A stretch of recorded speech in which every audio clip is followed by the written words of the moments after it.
Okay, let's unpack this. When you picture Steve Jobs, what comes to mind?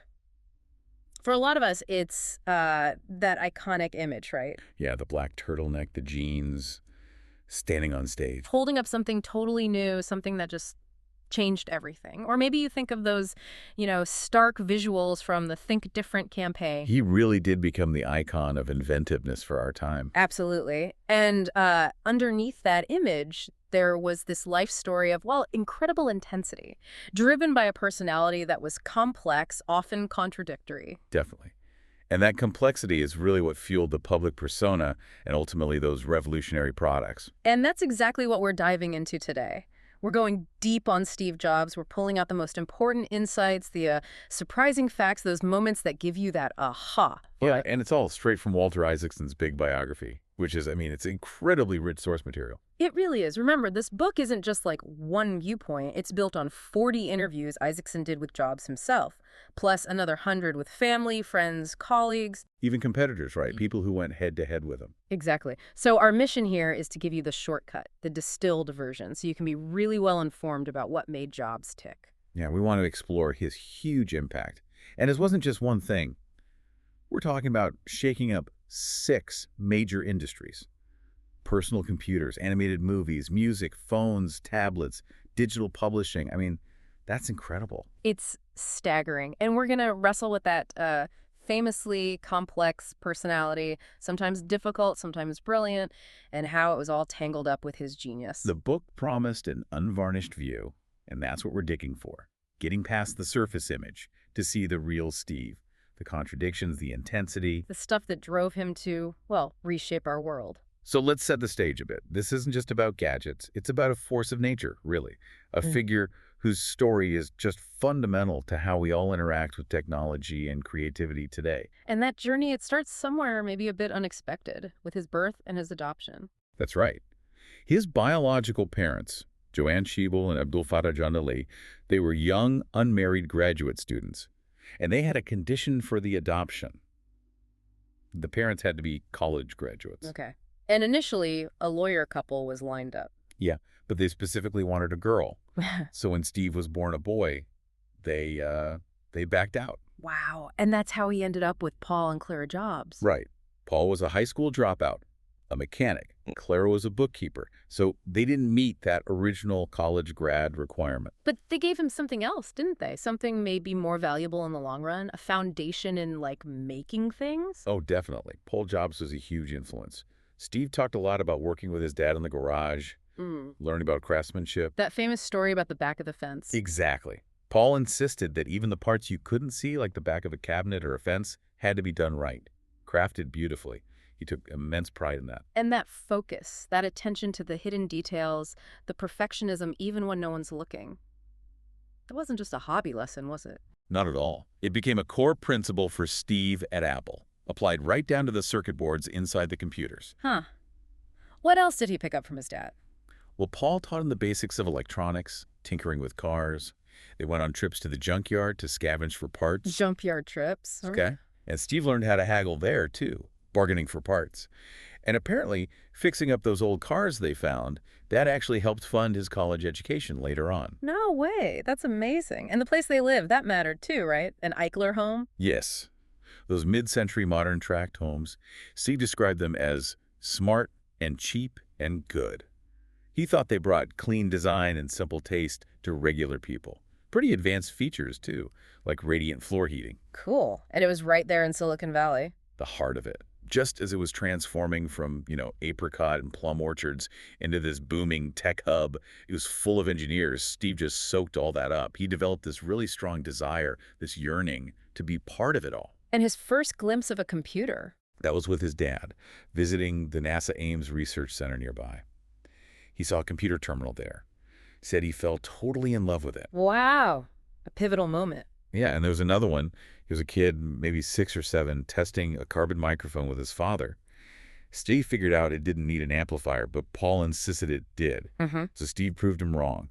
And his dad's reaction was just, well, I'll be a bat out of hell. And Steve remembered that why. He said it was the first time he realized his dad, his hero, didn't know everything.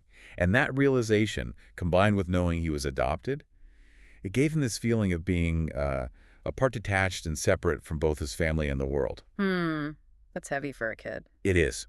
But Isaacson makes a really interesting point. Jobs also grew up feeling special, chosen. And in Steve's mind, that feeling of being special, of being chosen, was ultimately more powerful in shaping him than the feeling of being abandoned. So it created this intense sense of being different, unique. Exactly. On another level almost. And early school was tricky. Yeah, he was reading before he even started school, so he was bored, got into trouble. He felt the system kind of tried to crush his curiosity, so they almost got me, came close to beating any curiosity out of me. He really chafed against authority, even then. Makes sense. What about his spiritual side? That seems important too. Definitely. He left the Christian church pretty young. He asked his pastor about a Life magazine cover showing starving children in Biafra. Did God know about this? The answer didn't satisfy him. Right. Later, he got deeply into Zen Buddhism. He came to believe that religion wasn't about dogma, but about direct spiritual experience. He saw different paths, different traditions as just different doors to the same house. Interesting. Okay, so moving forward a bit, connections become really important, like getting involved with the Hewlett-Packard Explorers Club. Yeah, that was huge. An HP engineer named Chris Lang helped him get in. It was this group for students meeting at the HP headquarters. Engineers would talk about what they were working on. Steve went with his dad, said he was in heaven. And that's where he saw his first desktop computer. The HP 9100A, still pretty big, like a suitcase, but he called it a beauty of a thing. Seeing that was just electric for him. You can imagine. And it was around then he met the other Steve, Wozniak. Right, through a mutual friend, Bill Fernandez. Wasn't remember, they just sat on the sidewalk, sharing stories, mostly about pranks we'd pulled, and also what kind of electronic designs we'd done. What did they make of each other initially? Was felt Jobs got it right away when he talked electronics. Described him as kind of skinny and wiry and full of energy. And Jobs. Jobs claimed was the first person I'd met who knew more electronics than I did, though he later admitted he might have stretched his own expertise a bit there. He felt their emotional ages kind of evened out. Was maybe younger emotionally, Steve a bit older. And this partnership led pretty quickly to the Blue Box. The infamous Blue Box project, yeah. Wozniak figured out how to build this device, an analog tone generator that could mimic the phone company's signals to make free long-distance calls. Ooh, illegal. Totally illegal. And Jobs, using his frequency counter from the HP Club, helped Woz calibrate it. It was unstable, though. Woz planned a digital version. It was really their first proper collaboration, making something tangible, disruptive. And, well, against the rules. Exactly. Jobs even told a funny story later about getting caught by the phone company using one. It's just a perfect early example of that mix. Woz's technical brilliance and Jobs' drive and rebellious streak. It sounds like more than just a prank, though. Oh, it was foundational. It showed them they could actually do things together. Combine Woz's genius with Jobs' push to make ideas real, even slightly illicit ones. So after a, let's say, brief attempt at college. At Reed College, yeah. Very brief. His path gets kind of winding. Spiritual exploration, then back to Silicon Valley. Right. At Reed, he met Robert Friedland. Friedland had just come back from India, completely transformed, spiritual name, robes, the whole thing. He met this guru named Karoli Baba, often called Maharaji. And Jobs was impressed. Deeply. Friedland's conviction, his talk about enlightenment, Jobs said it turned me on to a different level of consciousness. And then came Atari. Yeah, the pioneering video game company. Nolan Bushnell, the founder, gave him a job. Apparently, Jobs was, let's say, unconventional. Bushnell gave him the night shift, partly to keep him away from the other engineers. Why? Was it the intensity? That, and reportedly, his personal hygiene wasn't always the best. Bushnell said the smell and behavior wasn't an issue with me on the night shift. Jobs quickly got a reputation for calling colleagues dumb shits. Wow. Already showing that demanding side. Oh, yeah.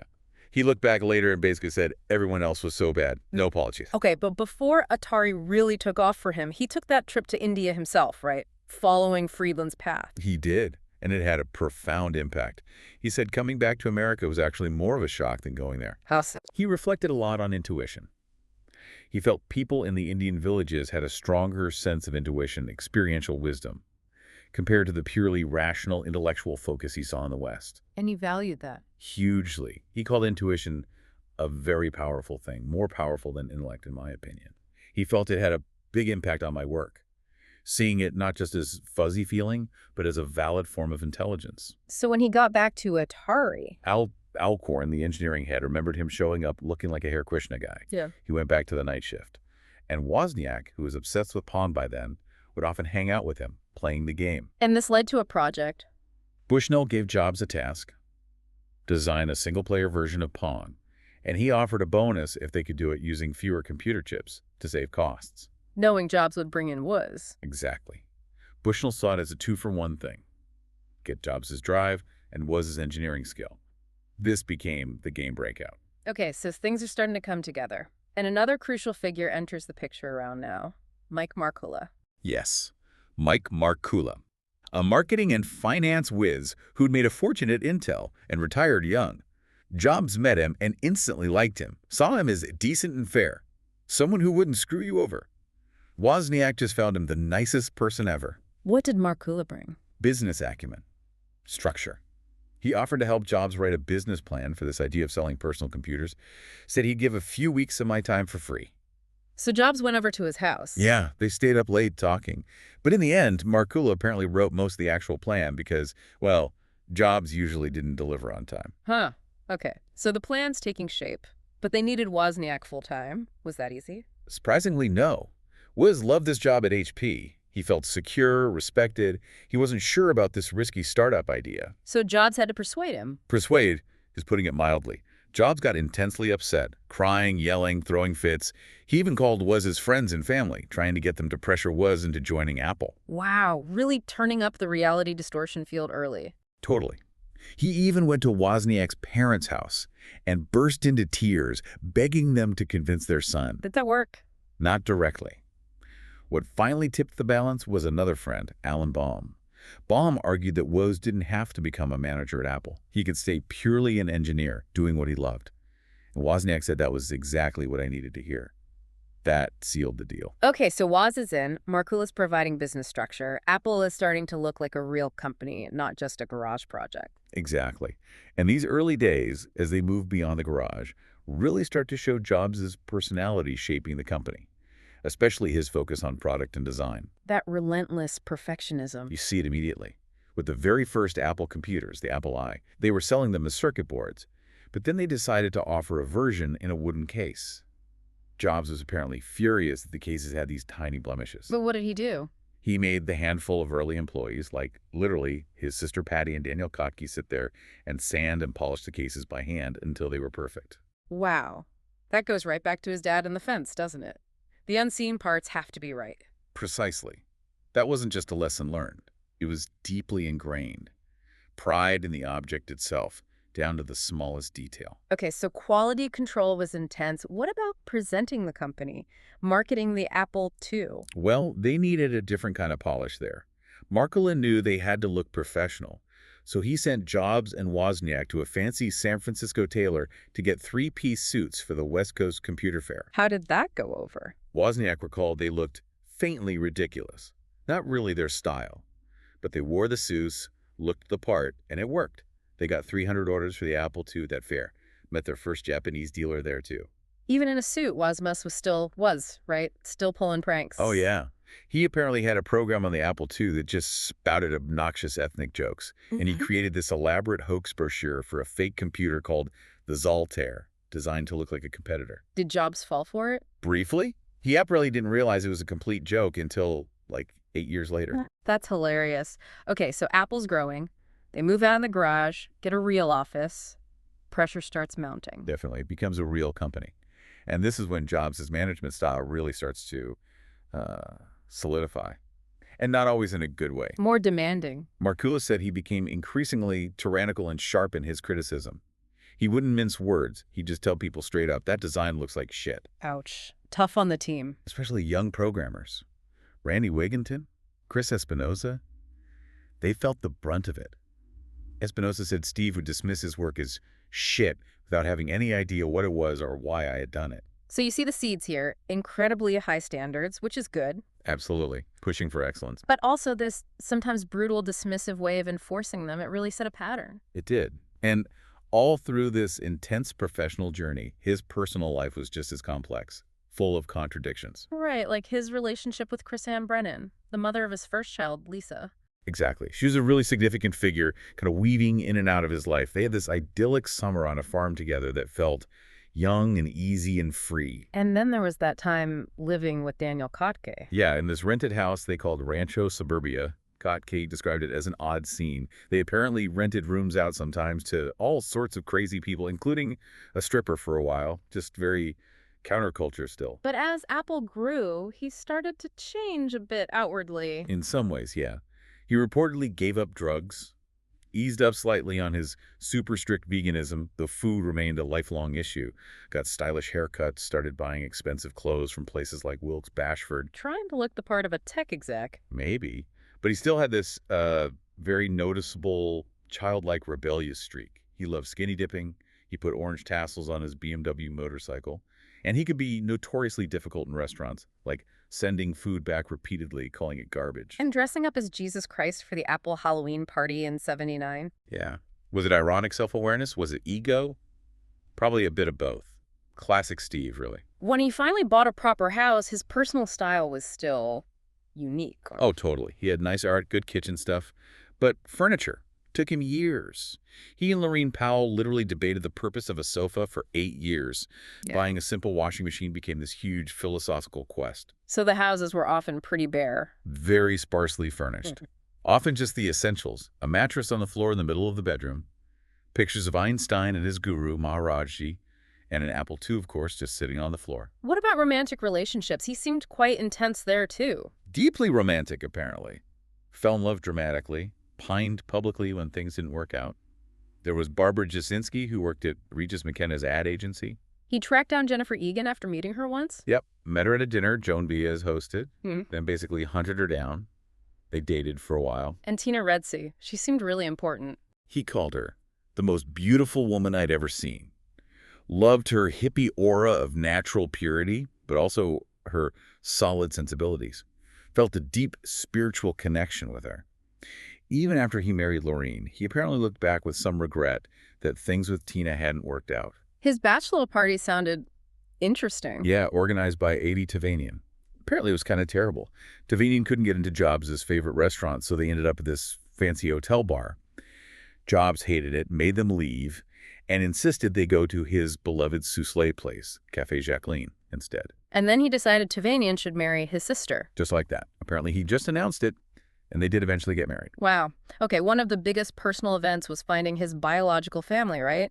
His sister, Mona Simpson. Huge. Mona, who's a novelist, had tracked down their biological father, Abdul Fattah Jandali. And in this almost unbelievable twist, Yeah. John Bleak, who didn't know Mona was his daughter yet, casually mentioned to her that he used to manage this Mediterranean restaurant in San Jose where even Steve Jobs used to eat.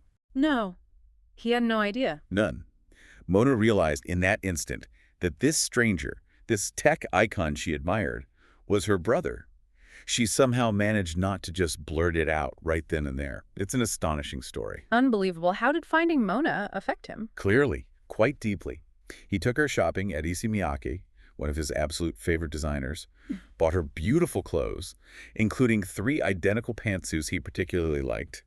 It showed this protective, maybe controlling, but also caring side. These stories, they really paint a picture, don't they? Intense, selective, difficult sometimes, but also romantic, deeply affected by his past. Absolutely. It's the person behind the persona. Okay, let's pivot back to the professional world, specifically the Macintosh, which is totally inseparable from that famous visit to Xerox Pure Arch. Right. Jeff Raskin at Apple kept pushing people to go see what Xerox was doing at their Palo Alto Research Center. They were working on bitmap displays, graphical interfaces, mice. The future, basically. But Jobs wasn't initially interested. No, because he apparently thought Raskin was, in his words, a shithead who sucks. So he dismissed the idea. Charming. So how did the visit happen? Raskin got Bill Atkinson involved. Atkinson was an engineer. Jobs did respect. But Jobs didn't just agree to a visit. He turned it into a deal. Of course he did. Xerox's venture capital division wanted to invest in Apple.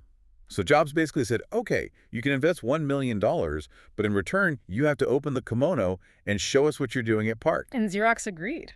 They did. They got 100,000 shares of Apple pre-IPO for that $1 million, Probably seemed like a good deal at the time. So the Apple team goes to Park. Well, what was that like? Absolutely electrifying for Jobs. When he saw the graphical user interface, clicking icons with a mouse instead of typing commands on that bitmap display, he went nuts. Wildly enthusiastic, literally jumping around. And Atkinson. He got caught up too. Gave this wildly optimistic estimate that Apple could replicate it in maybe 6 months. Which was optimistic. Very. But that visit changed everything for Apple. So what happened next? The whole stealing controversy. Well, Jobs himself offered two kind of contradictory takes on it over the years. One was basically great artists steal. He quoted Picasso, said Apple was shameless about stealing great ideas. Okay, owning it. But the other view was more that it wasn't really theft by Apple. It was more of a massive fumble by Xerox. He called Xerox management copier heads who had no clue what they actually had, said they grabbed defeat from the greatest victory by not commercializing it themselves. So back at Apple, Raskin had already started a project. Yeah, Raskin was leading a project to build a low-cost, easy-to-use computer, originally codenamed Annie. He renamed it Macintosh, after his favorite Apple, had to change the spelling slightly to avoid conflict with the hi-fi audio company, Macintosh Laboratory. But Jobs didn't stay out of it for long. Not at all. He had been kicked off the Lisa project, Apple's other big graphical computer project, which was becoming expensive and complex, so he basically maneuvered himself onto the Mac team. Still thought Raskin was a shithead, apparently, and quickly took control. And this is where we get that legendary Andy Hertzfeld story. Oh, yeah. The come with me story. Jobs just barges into Hertzfeld's cubicle, where Andy's working on Apple II stuff. Tells him he's working on the Mac now. Hertzfeld says he needs a few days to finish his current work. And Jobs just says, "You're just wasting your time. Who cares about the Apple II?"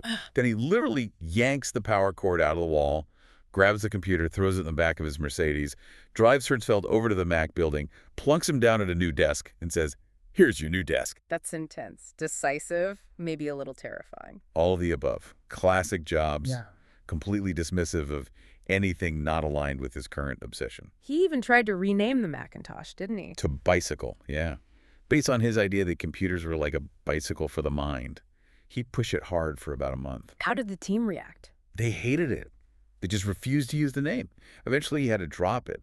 Sometimes even Jobs didn't win those battles. This era, the Mac development, is really where that term reality distortion field, the RDF, comes into play, isn't it? Absolutely. Wozniak described it perfectly.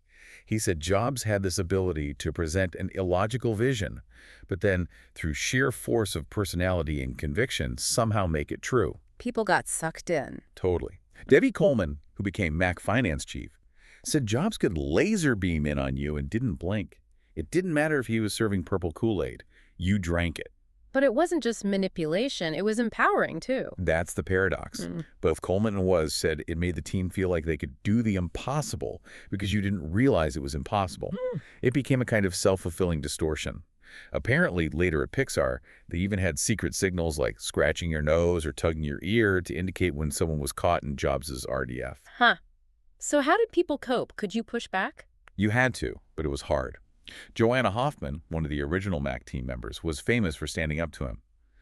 Debbie Coleman said she learned she had to push back, and only then did she start getting promoted. Any specific examples? Bill Atkinson told a great story. An engineer showed Jobs some work, and Jobs immediately said, "This is shit." But the engineer didn't fold.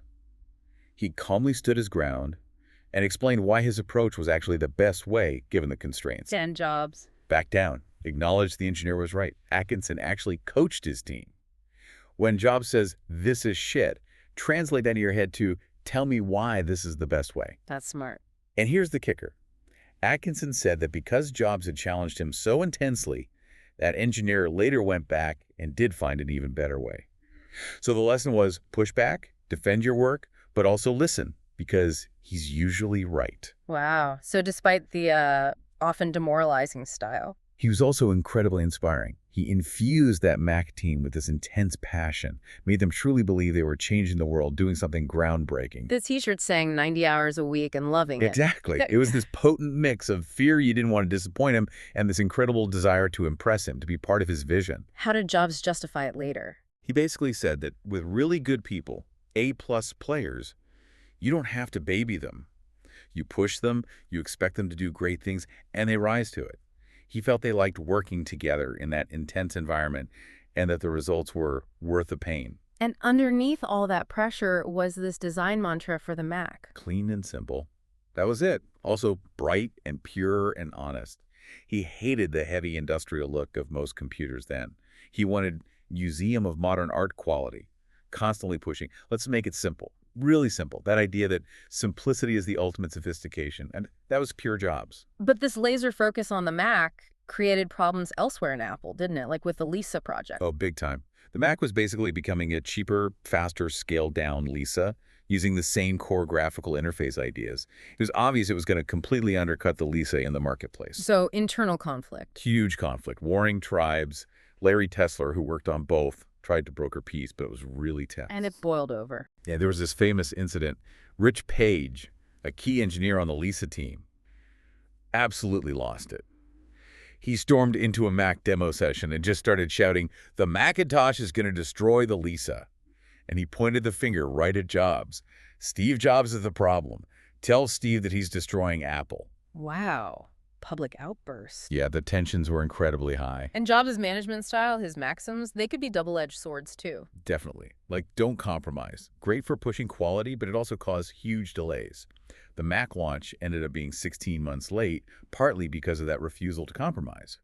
And his other rule, it's not done until it ships, meant he allowed constant changes, right up to the last minute, which drove the engineers crazy, but sometimes led to better results. There was even a fight over the disk drive. Yeah, a really telling story.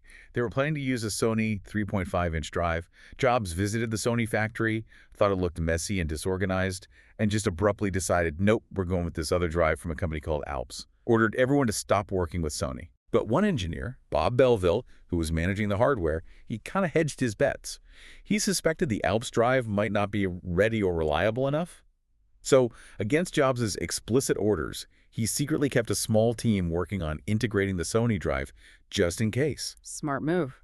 Turned out to be crucial. The Alps drive didn't work out. And because Belleville had ignored Jobs and kept the Sony option alive, they were able to switch back and actually ship the Mac. A quiet act of rebellion against the RDF saved the day. Even with all this going on, Jobs knew he wasn't ready to be CEO yet. He admitted it himself. Said he was still a bit too rough-edged and immature. So Apple started this big search for an outsider CEO to run the company. Who did they target first? Their top choice was John Estridge, the guy who headed up IBM's incredibly successful PC division. Jobs flew down to Florida, offered him a huge package, $1 million salary, $1 million bonus. What did Estridge say? He turned it down.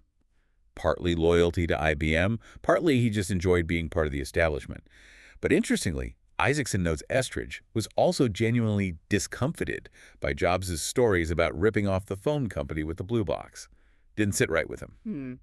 Okay, so then they turned to John Scully from Pepsi. Right, John Scully, the president of PepsiCo, famous for the Pepsi Challenge marketing campaign. Scully visited Apple and was kind of shocked by the casual, chaotic atmosphere. But over lunch, Jobs just clicked into his full-on evangelical mode. Pitched in the vision. Yeah.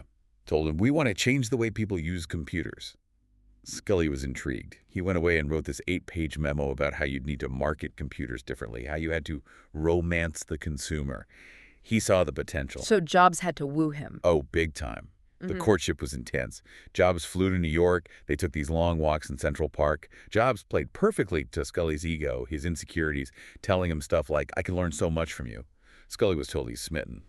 He eventually agreed to join. But they clashed pretty quickly over the Mac's price. Almost immediately. Scully, coming from consumer goods, insisted they price the Mac high $2,495 to recoup marketing costs and generate profit quickly. How did the Mac team feel? Horrified. Andy Hertzfeld called it a betrayal of their original vision of making an affordable computer for the people. Jobs promised the team he'd stop Scully, that he wouldn't let him price it that high. And he failed. He failed. Scully won the argument. And Jobs apparently seized about it for years. He believed that high price was the main reason the Macintosh sales slowed and Microsoft got to dominate. He felt he was losing control over his own creation. Despite the pricing, the launch itself in January '84 was legendary, right? Absolutely iconic. Scully gave this speech talking about his great friendship with Jobs. Then Jobs came out and it was pure theater.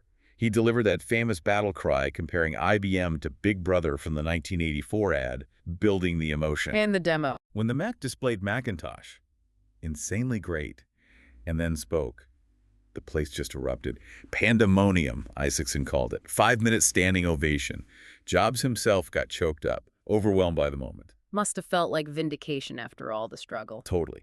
And afterwards, he gave every member of the Mac team a personalized Macintosh, a gesture acknowledging that incredibly grueling ride they'd all been on together. And his attitude towards market research hadn't changed. Not one bit. When someone asked if they'd done market research for the Mac, he just scoffed. Did Alexander Graham Bell do any market research before he invented the telephone? It was all about intuition, vision, creating something people didn't even know they wanted yet. This period also really cemented his rivalry with Bill Gates, didn't it? Yeah, the dynamic was complex. Gates, years later, admitted he had this grudging respect for Jobs, saying he had an amazing instinct for what works. But Jobs wasn't quite as generous. Not really. He could be quite dismissive, even unfair, called Gates basically unimaginative, accused him of just shamelessly ripped off other people's ideas. Right. Which wasn't entirely fair, given Microsoft was writing key software for the Mac at the time, like Multiplan, the spreadsheet. Jobs even visited Microsoft during that period. Yeah, he went up to Seattle, gave them this amazing demo of the Mac prototype, spun this incredible vision. The Microsoft team was so blown away, they codenamed their Mac software project SAND, as in S-A-N-D, for Steve's amazing new device. But the relationship soured quickly over Windows. Massively. Isaacson calls it the scorpion dance. Gates gave Jobs a private demo of an early version of Windows. Jobs' reaction was extreme. How extreme? He went through the whole gamut, called it a nice little piece of shit, got incredibly angry, ruder than shit, apparently almost cried, accused Gates of ripping him off. I hate his reaction. Gates was famously calm, just waited for Jobs to vent. He later said, "I'm good at when people are emotional." They even went for one of Jobs' famous long walks in Cupertino afterwards to try and smooth things over. Jobs supposedly told Gates something like, just don't make it too much like what we're doing. But Windows 1.0 when it came out. It was pretty clunky, honestly, shoddy compared to the Mac's elegance. It had tiled windows instead of overlapping ones. People kind of ridiculed it. Yeah. But Microsoft just kept at it. That sheer persistence eventually made Windows the dominant force. And this really highlights their fundamental difference in philosophy, doesn't it? Absolutely. Jobs believed fiercely in the integrated approach. Apple controls the hardware, the software, eventually the content, all tightly linked. It leads to a smoother user experience, but it's a closed system, incompatible. Versus Gates's approach. Which was all about compatibility. Letting lots of different hardware companies build PCs that could all run Microsoft's standard operating system and software. More open, more choice, but maybe less elegant. Gates once called Jobs' later NXT computer super nice, but added its most interesting feature called incompatibility. And Jobs' famous quote about Microsoft. The only problem with Microsoft is they just have no taste. They have absolutely no taste. Burn. Meanwhile, back at Apple, the Mac itself was having some real-world problems. Yeah, beyond the high price, there were hardware limitations. Jobs had stubbornly refused to include an internal hard drive, so he had this single floppy drive, and people were constantly swapping disks. It literally caused tennis elbow for some users. And the lack of a fan. That was another Jobsian decision based on aesthetics and wanting silence. But it meant the machine could overheat. Components failed. He got nicknamed the beige toaster. These practical issues really hurt sales after the initial excitement wore off. The reality distortion field was hitting, well, reality. Even the famous 1984 ad wasn't smooth sailing internally. No, apparently the ad agency, Chiat had actually pushed back against running it. And after it ran, there was fallout. Debbie Coleman, the Mac finance chief, absolutely ripped into Jobs about a follow-up ad called Lemmings. What was wrong with Lemmings? It showed business executives blindly walking off a cliff. Coleman yelled at Jobs that it was an insult to business people, an affront to corporate managers, the very people they needed to buy Macs. She even put a resignation letter on his desk after the meeting. Wow, so tensions are just escalating everywhere. Between Jobs and Scully, within the teams. It all came to a head. The relationship between Jobs and Scully completely broke down. Jobs apparently went to Scully and asked him to resign, told him he'd lost your stride. It turned into a shouting match about who was the worst manager. Scully reportedly wept after Jobs stormed out. And the board had to choose. Yeah. Scully went to the board, laid out his case, and in a crucial meeting on May 28, 1985, the board sided with Scully. They stripped Jobs of all operational duties, effectively removing him from power at the company he co-founded. How did Jobs react? He was utterly shattered, crying with the few loyalists who stuck by him. Debbie Coleman literally had to physically restrain him from just walking out of the building right then and there. And then Apple sued him. It got even uglier. When Jobs started talking about leaving to start a new company and taking some key people with him, Scully and the board sued him, claimed he secretly planned to compete and was trying to wrongfully take advantage of Apple's plan. It was a brutal end to his first chapter at Apple. And so began the wilderness years. Out of Apple, what was his first move? Starting NXT Computer. He immediately recruited some of the key people he wanted to take from Apple, and he needed a top industrial designer. He went back to Hartmut Esslinger, the German designer behind Frog Design, whom he'd originally brought to Apple. How do you get Esslinger? Apple probably didn't want him working for Jobs. Right. But Jobs worked his magic. And then, in an even more amazing RDF feat, he somehow convinced IBM to let the legendary graphic designer Paul Rand, who did IBM's logo, design the logo for NXT. Isaacson calls getting Rand a small miracle compared to getting Esslinger. So NXT is launched. How did it go? It struggled, both financially and culturally. Jobs' difficult personality traits didn't exactly mellow in exile. Isaacson notes his almost willful lack of tact, putting people down, humiliating them in meetings, always needing to show he was the smartest guy in the room. Mood swings, too. Big time. Praising someone one minute, calling their work crap the next. It was a tough environment. Did he clash with Gates again during this time? Oh, yeah. They ran into each other at a conference. Jobs apparently cornered Gates and just berated him for Microsoft not developing software for the NXT machine. It turned into another screaming battle. Gates just got that expressionless look and walked away. That core philosophical difference, integrated versus compatible, just kept flaring up. While NXT was struggling, he was also pouring money into Pixar. Yes. He'd bought the computer graphics division from George Lucas back in '86, and he was funding it heavily out of his own pocket. Over $50 million of his Apple money eventually went into Pixar, even while NXT was also losing millions. Was he different at Pixar? A bit. He could still be hard-nosed, like making employees give up stock options when he had to put more money in. But people there also saw his romantic side, his genuine love for that intersection of art and technology. His business instincts weren't perfect there either, initially. No, his initial idea was to sell high-end 3D modeling computers and software. That market never really materialized. But his other instinct that Pixar could revolutionize animated films by combining great art and digital technology, that was spot on. Genius, really. And they had success with short films. Yeah, Lexu Jr. got attention, and then Tin Toy actually won the Academy Award for Best Animated Short Film in 1988. First time a computer-generated film had won an Oscar. How did Jobs react to that? He was thrilled. Took the whole team out to dinner at Green's, a fancy vegetarian restaurant in San Francisco. John Lasseter, the director, stood up, held the Oscar, and toasted Jobs, saying something like, "Steve, all you ever asked is that we make it great." It was a real bonding moment. And that Oscar win led to Disney. Directly. Michael Eisner and Jeffrey Katzenberg at Disney saw Tin Toy, loved it, and wanted Lasseter to come work for them. But Lasseter felt this incredible loyalty to Jobs and Pixar. He told them he felt he could either be a director at Disney or make history here at Pixar. He stayed. Which led to the deal for Toy Story. Exactly, a multi-picture deal. But the relationship with Disney, especially Katzenberg, was famously difficult. Jobs had to navigate that constantly. Like when Disney tried to shut down Toy Story. Yeah, there were creative disagreements. Katzenberg wanted Woody to be meaner, more sarcastic. The Pixar team hated it. Disney halted production. But Jobs believed in the project so much he kept funding the work himself during the shutdown. And he stood up to Katzenberg. Big time. He basically told Katzenberg his ideas were messing up the movie, that Woody needed to be more likable. He sided with Lasseter and the creative team and effectively kicked Katzenberg out of the creative process for the film. Took guts. So Toy Story is nearing completion, and Jobs decides to take Pixar public, even though it's still losing money. Yep, November 1995. Right around the movie's release. It was a huge gamble. Investment bankers were really skeptical. Lasseter was nervous, but Jobs was determined.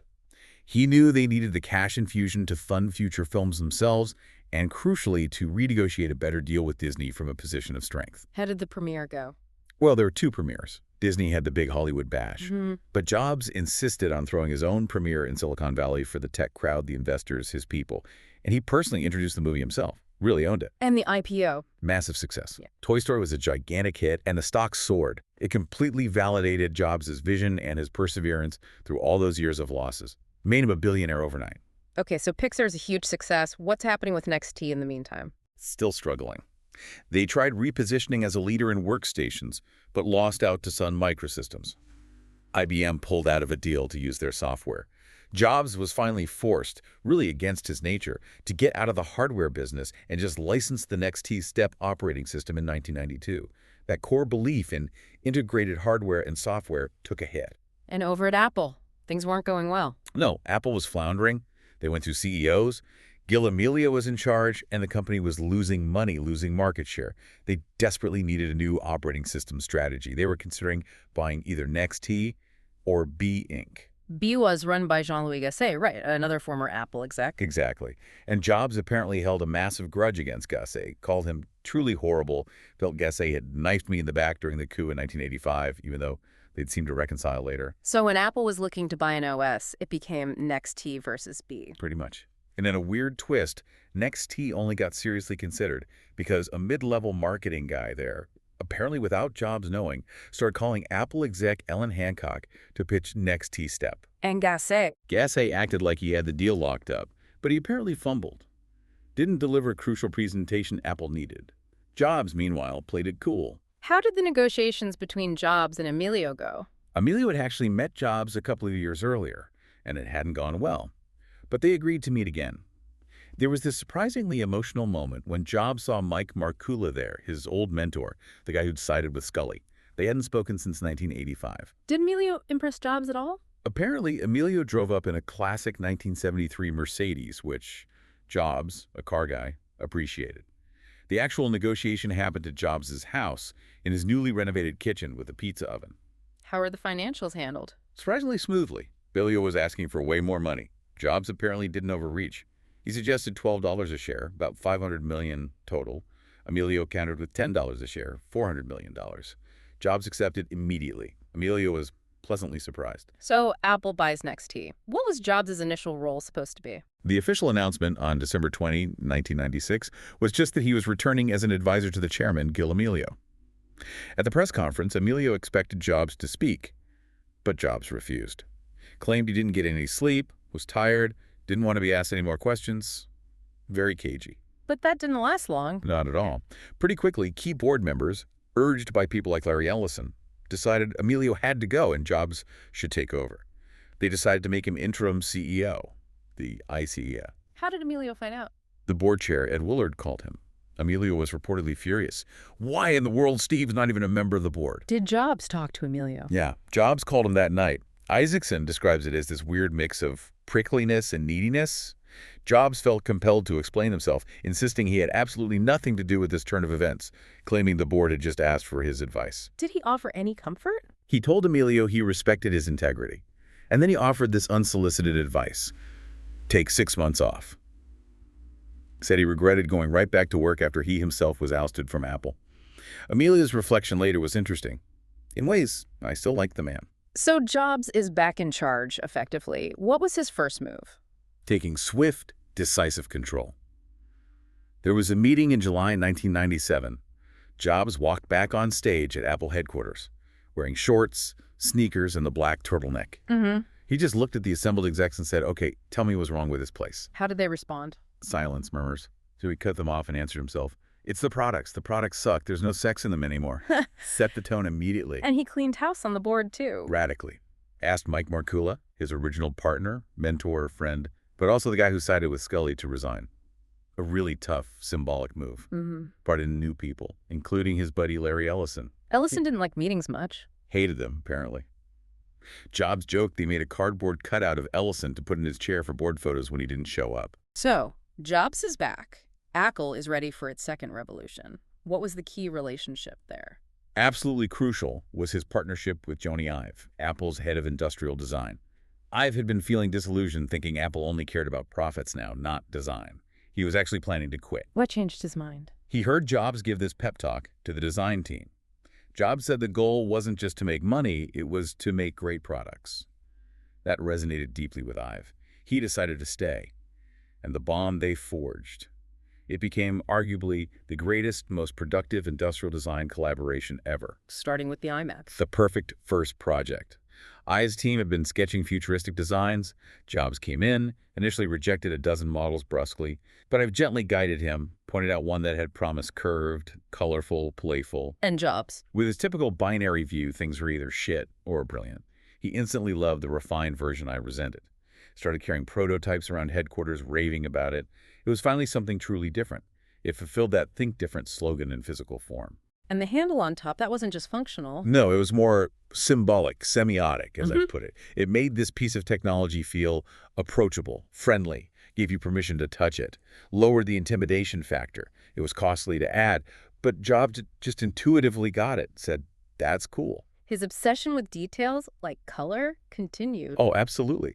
There's that legendary story of him having an outraged phone call with Lee Clow, head of their ad agency, because the Bondi blue color in an ad didn't exactly match the blue of the iMac plastic. How outraged. Reportedly shouting down the phone, "It's not fucking blue enough." Clow apparently had to prove him wrong by comparing proofs directly to the machine.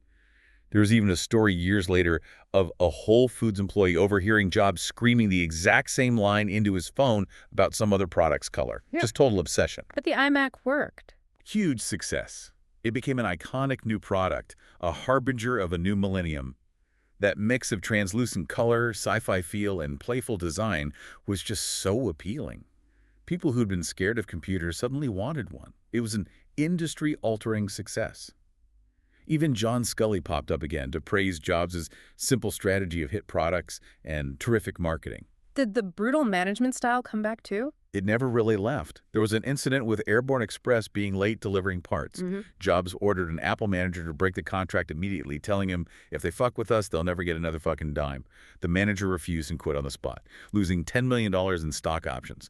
Led to a lawsuit. Another example. When chip supplier VLSI Technology was late, Jobs stormed into a meeting with their executives and just unloaded, calling them fucking dickless assholes. They got the chips delivered on time after that. The VLSI guys even made themselves commemorative Team FDA jackets, FDA standing for fucking dickless assholes. Dark humor, I guess. So intense pressure. But he also fostered collaboration. Not by seeking consensus, he hated that, but through constant, intense meetings. Executive staff meetings every Monday, marketing strategy meetings, product reviews. And critically, no PowerPoint allowed. Just talking, arguing, hashing out issues from every angle, getting different departments in the room together. He resisted becoming permanent CEO for a while, still ICEO. For over 2 years, yeah. Huh. Ed Willard kept pressing him. He stuck to the $1 a year salary, initially refused stock options, joked he made 50 cents for showing up, even turned down a potentially huge stock grant in '97, saying he wasn't coming back to get rich. Finally took the permanent title in 2000. Then came the Apple stores. Whose idea was that? It was Jobs' vision, driven by the belief that Apple would win on innovation, and they needed their own retail channel to properly communicate that innovation and control the customer experience. He hired Ron Johnson from Target to execute it. And the Genius Bar. That was a key element. There was apparently a debate called the tech support people geniuses or geeks. Johnson pushed hard for geniuses, arguing it emphasized the personal relationship, the expertise. It worked. The Genius Bar became this huge draw, almost an interesting social event, as Johnson put it. The stores were a massive success, defying all the retail naysayers. Next big hit, Hey. the iPod in 2001. Game changer. Sales just exploded. By 2005, iPods were nearly half of Apple's revenue. But even then, Jobs was already worrying about what could disrupt them. Well, how did he think it was? He asked his team, what's the device that can eat our lunch? His conclusion, the cell phone.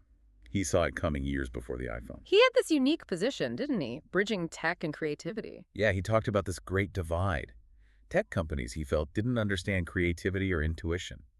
And music companies were completely clueless about technology. He saw himself as one of the very few people who understood how tech needed art and intuition, and how art needed discipline and good technology. Which helped him deal with the music labels for the iTunes store. Crucial. He personally wooed the label heads, picked the brain of Barry Schuler at AOL about online music, showed a prototype of the iTunes store to Roger Ames at Warner Music. Ames was blown away, said it was exactly what we've been waiting for, and helped Jobs enlist the other labels. Jobs was hands-on with the product. Totally. Describes being like a kid with a toy, completely obsessed with getting the user experience right, hammering out details like how many devices you could sync, the copy protection. It was that end-to-end vision again. Unlike Sony. Right. Sony had the electronics, they had the music label. But the divisions were siloed, protecting their own turf. They could never create that seamless, integrated hardware-software store service that Apple did with iPod and iTunes. Andy Lack, head of Sony BMG, found negotiating with Jobs both insane and necessary.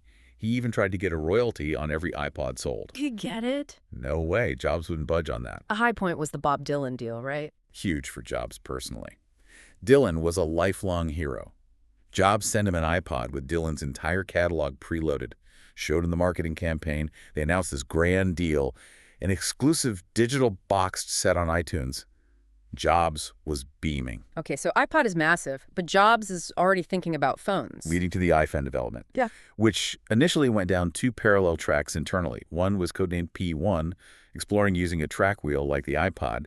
The other, P2, was focused on multi-touch. And the multi-touch demo. Blew everyone away. Yeah. Instantly. Just this demo of scrolling, pinching, zooming on a screen. Collective wow moment. They knew that was the future. Apple then quietly acquired a small company called Fingerworks, which had key patents and expertise in multi-touch technology. And design-wise, Jobs pushed for glass. Yeah. He felt Apple had mastered metal with the PowerBooks, plastic with the iMac and iPod. Now, he told Joni Ive they had to master glass. It fit with the glass stairs and walls in the Apple stores. The original iPhone plan wasn't glass. No, it was plastic. But Jobs decided late in the game that it needed the elegance, the substance, the feel of glass. He started searching for really strong, scratch-resistant glass. Found Corning and their Gorilla Glass. How did he connect with Corning's CEO, Wendell Weeks? Classic Jobs story. Apparently, he called the main Corning switchboard, demanded to speak to the CEO. "No, I'm Steve Jobs," he insisted. The assistant refused. So Jobs called someone else he knew who knew Weeks. Weeks eventually called Apple back, got Jobs' assistant, who told Weeks to fax his request. Jobs loved Weeks' slightly indignant response to that. They connected. So the final iPhone design emerges. Thin stainless steel bezel. That Gorilla Glass covering the entire front edge to edge, everything subservient to the screen. Austere, yet also friendly, as Isaacson puts it. You could fondle it. Jobs made them redo the internals multiple times to get it thin enough, famously saying, "Other companies may have shipped, but we pressed the reset button." And it was sealed shut, like the original Mac. Tightly sealed. You couldn't open the case, couldn't replace the battery yourself. Jobs hated the idea of people messing around inside. Just like the first Mac. They even used special tamper-resistant pentalobe screws later on. And that obsession with thinness. Thin is beautiful. While the iPhone is taking off, the idea for the iPad resurfaces. Yeah, it had been bubbling around. Got a boost from internal debates about maybe making a cheap netbook computer. Joni Ive reportedly asked, why does it need a hinge and a keyboard? Why not put the keyboard on the screen using multi-touch? That essentially revived the tablet concept, the P2 multi-touch path from the iPhone work. Resources shifted towards it. How did they design the physical shape? Very tactile process. They apparently made about 20 different physical models, different sizes, different aspect ratios, all just rounded rectangles. Laid them out on a table and just played with them, felt them, until they landed on the right proportions. Again, simplicity was the key. Absolutely paramount. The core essence is the display. Everything else has to get out of the way, defer to the screen. Jobs was constantly pushing, remove buttons, simplify menus, how do we get out of the way? But he felt the early prototypes were missing something. Yeah, he was dissatisfied, felt it wasn't casual enough, not friendly enough. It felt too much like a serious slate you had to handle carefully. What was Ive's solution? This subtle but brilliant idea. Make the bottom edge slightly more rounded than the top. It visually signaled that you could just scoop it up easily off a table rather than lifting it formally. Made it feel more approachable, more like a notepad. It was an engineering headache to fit the ports and buttons into that thinner, tapered edge. But Jobs knew it was right aesthetically and ergonomically. At the iPad launch, Jobs framed it as the ultimate expression of that intersection of technology and liberal arts. That was his final slide. He felt the iPad truly embodied that fusion. Called it the digital reincarnation of the whole Earth catalog, a counterculture touchstone from his youth. But the initial reaction wasn't universal praise. No, not at all. A lot of skepticism. Pundits called it just an iPhone on steroids. There was ridicule about the name. The whole hashtag iTampon thing trended on Twitter. Gizmodo ran a piece titled 8 Things That Suck About the iPad. Yet on launch day, it was different. Jobs went down to the local Palo Alto Apple store. Yeah. And he had this really nice, touching encounter there with Daniel Kotke. His old friend from Reed and early Apple. Yeah, his acid-dropping soulmate. They hadn't seen each other in maybe 15 years. But Kotke was there, buying an iPad. Apparently there was no grudge, just a nice chat. Kotke showed Jobs he was using his iPad for song lyrics for his band.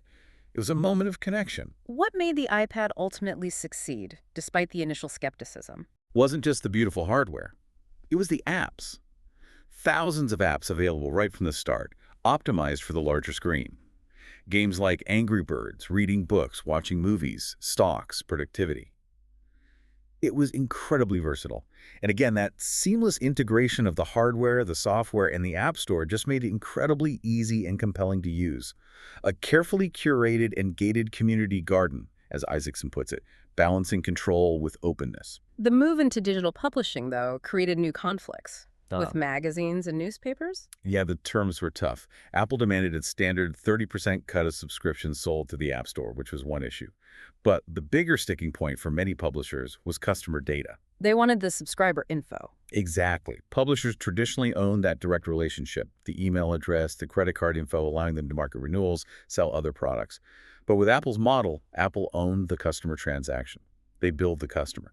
And Apple's privacy policy meant they wouldn't share that data without explicit user permission. So publishers felt they were losing control. Big time. Jeff Bukes at Time Warner worried Apple would become a monopoly, force magazine prices down too low, and cut publishers off from their readers. They needed to know who their subscribers were to build online communities, pitch renewals. How did Jobs handle someone like Rupert Murdoch? Directly. Murdoch and his team from News Corp met with Jobs and pushed hard on sharing subscriber ownership. Jobs absolutely refused, just wasn't going to bend. Murdoch, a pragmatist, eventually just accepted it. Reportedly said, okay, let's get on with it, no point messing around.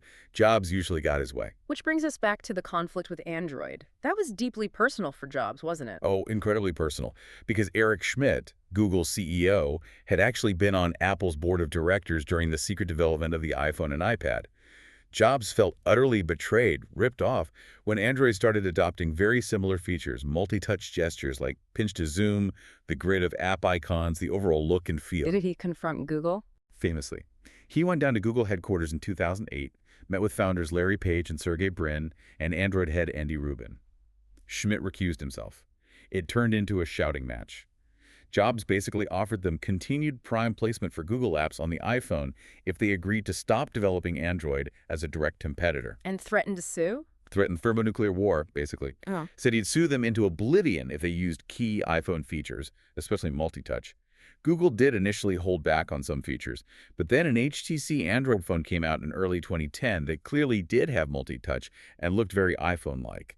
That's when Jobs really exploded. That's the context for his comment about Google's "Don't Be Evil" slogan. Exactly. He called it bullshit. He was furious. And this whole fight perfectly framed that ongoing debate, closed versus open. Perfectly. Apple, integrated, controlled, curated, aiming for the simplest, most elegant user experience driven by Jobs' perfectionism. Google .compatible, open source mostly, offering more hardware choice, more customization, faster iteration sometimes. How did Schmidt see it? Schmidt acknowledged Apple was a brilliant innovator of closed systems, but argued that history showed open is the better approach. In the long run, more options, more competition, ultimately better for consumers. Jobs also made some controversial content decisions based on this control, like banning porn. Yeah, he took a strong stance. Said Apple had a moral responsibility to keep porn off the iPhone. Famously told someone via email, folks who want porn can buy an Android.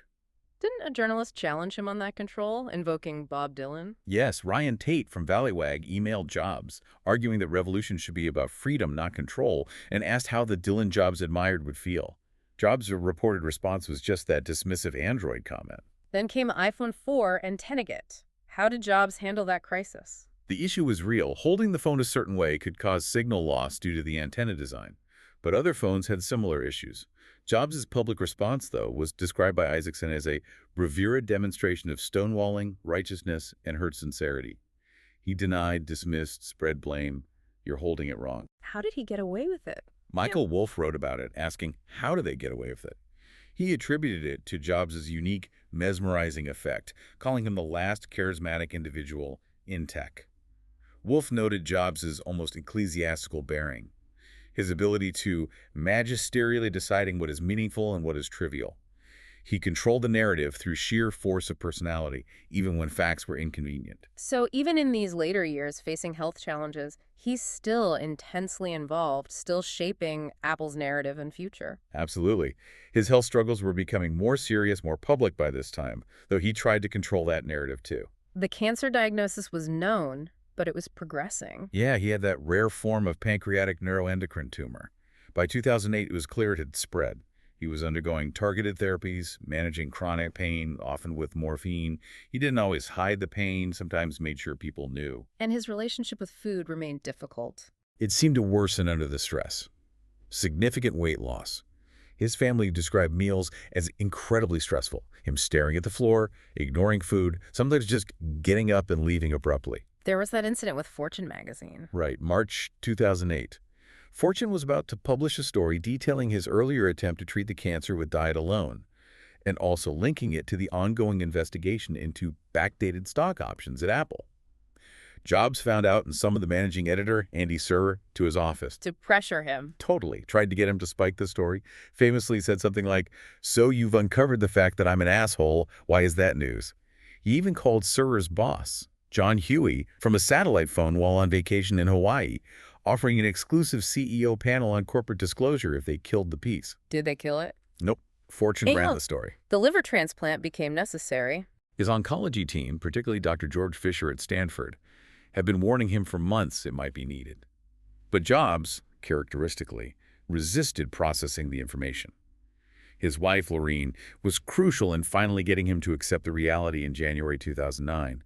That's when they put out the story about a hormonal imbalance as cover. Why Memphis for the transplant? The waiting list system varied by region. California's list was long, and the criteria tended to favor patients with cirrhosis or hepatitis. The system in Memphis, Tennessee, was structured differently and turned out to be more favorable for someone with his specific condition and situation. He got the transplant there in April 2009. Yet just months before his death in 2011, he's back on stage launching iCloud. Incredible. June 2011. He looked frail, but he was there. He even acknowledged the failure of Appa's previous attempt, MobileMe, getting a nervous laugh from the audience when he called it not our finest hour. He passionately pitched iCloud as the seamless way to sync everything, highlighting Apple's unique advantage in integrating hardware, software, services, devices, the whole ecosystem. And he was still deeply involved in designing the new Apple campus, the spaceship. Obsessively involved. He showed the models to Isaacson in his living room, talked about the circular shape, the huge glass walls, the open office pods designed to create serendipitous and fluid meeting spaces, ensuring everyone got sunlight. He changed the design significantly at one point. Yeah, initially the pods were right against the outer glass walls. He decided to set them back, creating these long, sun-drenched corridors as common spaces to encourage interaction. He even debated fiercely with the architects about whether the windows should be openable. What was his view? He wanted them sealed. Didn't want individual employees messing up the climate control or the look. Allowing windows to open would allow people to screw things up. His view prevailed. Total control, down to the airflow. How were his relationships with his kids in these later years, Aaron? Erin was quieter, more introspective. Isaacson notes her sensitivity seemed more mature than Steve's sometimes. She had a good eye for design, interested in architecture. But there's this poignant detail. When Jobs was showing his son Reed the drawings for the new campus, Erin was sitting nearby, but it just didn't occur to him to call her over to look, too. She also really wanted to go to the Oscars with him, once loved movies, the private plane, the red carpet. Lorene was willing, but Jobs just dismissed the idea. And his son, Reed. Reed apparently grew up fast during his father's 2009 illness, becoming quite protective of his sisters. He regained his playful side later. His senior report in high school was on cancer treatments, which made Jobs beam with pride. Jobs fantasized about Reed becoming a doctor at Stanford, living nearby, biking to work. Normal dad stuff, in a way. The eating issues persisted right to the end, tied to his psychology. Deeply. Traced back to his youth, finding he could induce euphoria by fasting. He clung to these beliefs about radical diets, influenced by people like Arnold Ehret. Lorene called it crazy Ehret. Ehret himself died relatively young. Their cook, Briar Brown, would make these incredibly healthy, tempting dishes. Jobs would often just touch his tongue to one or two things and dismiss them all. There's a pumpkin pie story. Yeah, Brown made a pumpkin pie hoping he might eat it. He took one single bite. She was absolutely thrilled. Just getting that one bite was a victory. Doctors were constantly pushing him just to eat protein, like eggs. It was a constant struggle. He had a final meeting with Bill Gates, May 2011. Yeah, arranged by Mike Slade, a mutual friend. They had to reschedule once because Jobs wasn't feeling well. Gates drove down to Palo Alto, saw Jobs' daughter Eve outside, then went in. This had been over 3 hours just talking, reminiscing. Gates said it was like old guys in the industry looking back. What was Gates's impression of Jobs's health? He found Jobs scarily gaunt, but was surprised by how much energy he still had that particular day. Jobs was quite open about his health, seemed optimistic, describing the targeted treatments he was getting as like jumping from one lily pad to another, hoping to stay ahead of the cancer. Did Jobs talk about mortality much with Isaacson? He did. Yeah. Said living with the disease constantly reminds you of your own mortality. Admitted it was hard not being able to make plans more than a year out. Said, and that's bad. But he forced himself to keep planning for Apple years into the future, partly as a way of, willing himself to be there. The boat he was designing became a symbol of that. Exactly. He started designing this custom yacht after a family cruise, lavished attention on it, repeatedly redesigning it. He almost canceled the project when he got really sick again in 2009, telling Isaacson he didn't think I would be alive to see it finished. But he kept going. The boat project became this tangible metaphor for focusing on the future, for hoping to be alive. He reflected on his marriage, too, with Lorraine. Yeah, their 20th anniversary is coming up. He admitted to Isaacson he hadn't always shown his appreciation enough, but felt very lucky. He said, I don't know what you're getting into with marriage, but I had an intuitive feeling about Lorraine. Felt he couldn't have done better, calling her smart and beautiful and a really good person. He actually teared up talking about it. Did he think about past relationships? Tina Redsey? He did. He acknowledged how intense that relationship was, but concluded he'd ended up in the right place with Lorraine. He was also self-aware enough to admit he knew he could be selfish and demanding, saying, living with me is not a bowl of cherries. Was there a book he kept returning to? The Autobiography of a Yogi by Paramahansa Yogananda. First read it as a teenager, reread it during his trip to India, and apparently read it once a year ever since. He even took it on his iPad 2 for that final launch trip. Speaking of the iPad 2 launch, March 2011, his appearance was unexpected. Totally. He was officially on medical leave. The invitation just teased, come see what 2011 will be the year of. Hint, it's not a Mac. Then he walked out on stage, visibly thin, but commanding. His sons were in the audience. What stood out from that launch, product-wise? The smart cover for the iPad 2. It wasn't high-tech, just this simple, clever magnetic cover.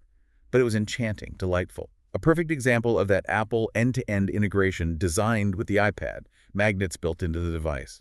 It just worked, seamlessly, elicited smiles.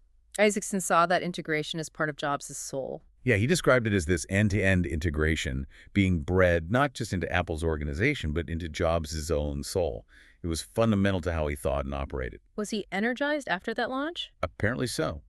They went to lunch at the Four Seasons. He was still incredibly picky, sent back his juice 3 times, declared the pasta inedible, but he ate some crab louie and ice cream. The hotel staff scrambled to provide juice that met his standards. Still, Steve. Isaacson's unified field theory tries to tie it all together, personality and products. Yeah, the idea that the common thread was intensity, his intense focus. His silences could be as searing as his rants, that unwavering stare. It could be charming when directed at Bob Dylan or an amazing product idea, but terrifying when aimed at competitors he felt were ripping him off, like Google or Microsoft. So why did he cooperate so fully with Isaacson on the biography, give him all that access, but demand no control? Isaacson himself was initially baffled by Jobs' persistence in wanting him to write it. But Lorraine apparently told Isaacson bluntly, if you're ever going to do a book on Steve, you'd better do it now. Because Steve was sick, much sicker than people knew, and was keeping it secret. And the no control part? That was surprising. Jobs insisted Isaacson would have complete editorial freedom, wouldn't even get to read it beforehand. He apparently had some second thoughts later, stopped returning calls for a while. But then he called Isaacson on New Year's Eve 2009, feeling reflective, and they talked for over an hour. The project was back on. What was his ultimate motivation, do you think? Legacy. Partly. But he told Isaacson something else he felt was more important. He said the past 12 years, since returning to Apple, had been the most productive, the most fun. But his real goal, his more important goal, was to build a company that would outlast him. He wanted to do what Hewlett and Packard had done. Create a company so imbued with innovative creativity that it would outlive them. That was the ultimate test. Okay, so let's try to pull together some key takeaways from this really rich deep dive, all drawn from Isaacson's biography. We definitely saw that constant tension, that interplay between technology and the liberal arts, right? Trying to fuse those two worlds. Absolutely. And that relentless, sometimes really brutal pursuit of simplicity and perfection, you see it in every product, driven by that intense personality and, yeah, amplified by the reality distortion field. And you can't separate the products from the person. His demanding, often contradictory nature, fueled by those early experiences, feeling abandoned but also special, it shaped everything. His leadership, his designs, his relationships. Definitely. And that core value he placed on intuition, on craftsmanship, his father's lesson about the back of the fence, doing things right even when nobody's looking, that wasn't just talk. It was fundamental to who he was. And ultimately, especially in those later years, that driving ambition wasn't just about the next product, but about building an organization, a company that could keep innovating, keep enduring long after he was gone, like HP. That seemed to become his primary focus. The legacy wasn't just the products, it was the company itself. So this deep dive, drawing on all those interviews in Isaacson's book, it really gives you that shortcut, that insight into this incredibly complex, incredibly influential figure. For sure. It lets you get beyond the myth a bit.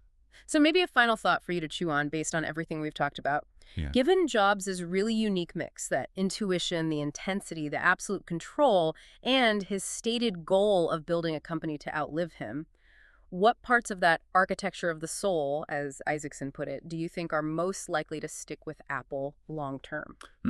That's a great question. The focus on design, maybe? The integration? Yeah, and conversely, what are the challenges? How does a company maintain that kind of innovative spark, that Apple magic, without that singular, driving, often autocratic figure at the center, especially as the world keeps changing? Right. Can the culture he built sustain itself?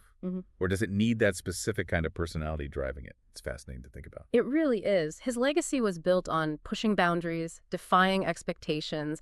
How Apple continues to navigate that, well, that's the ongoing story, isn't it?